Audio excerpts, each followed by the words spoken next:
Hello,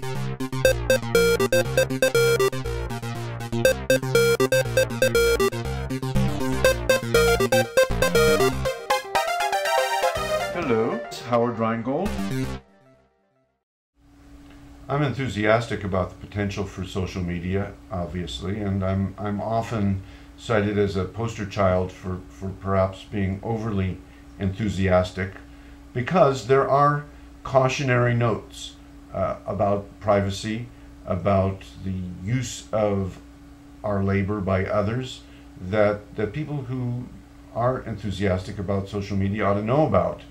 When critics like Andrew Keen are mentioned to me, I often say, why don't you check out a more thoughtful critic who spends more time looking at the depth and nuance, someone like Fred Turner or Trebor Scholz.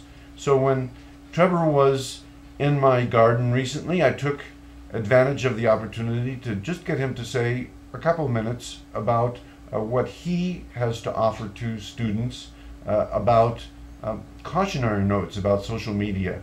I assign my students to his article, which I recommend, What the MySpace Generation Needs to Know About Working for Free.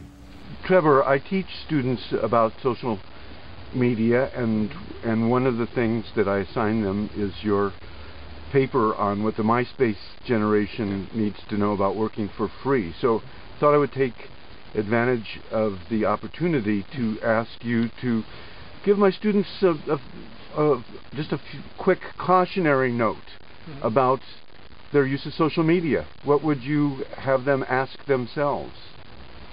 Well, I think it's a very double-sided sword.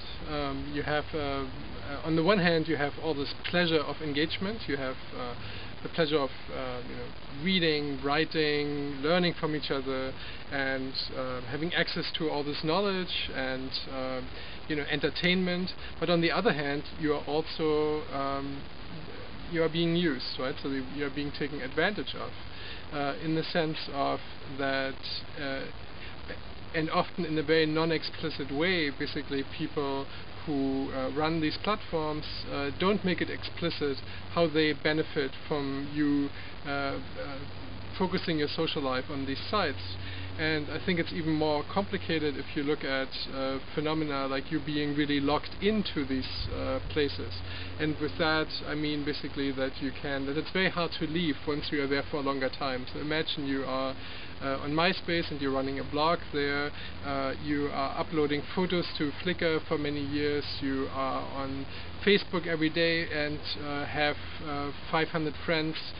It's very, very hard to leave without leaving all this material and including your friends behind, because these companies, including Facebook, Flickr and so on, make it impossible for you to take this material with you. You cannot export it, and that's the very core of the business plan of many of these companies.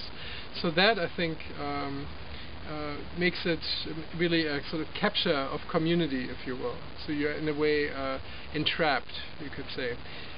But like I say, it's a very, I really try to emphasize how that this,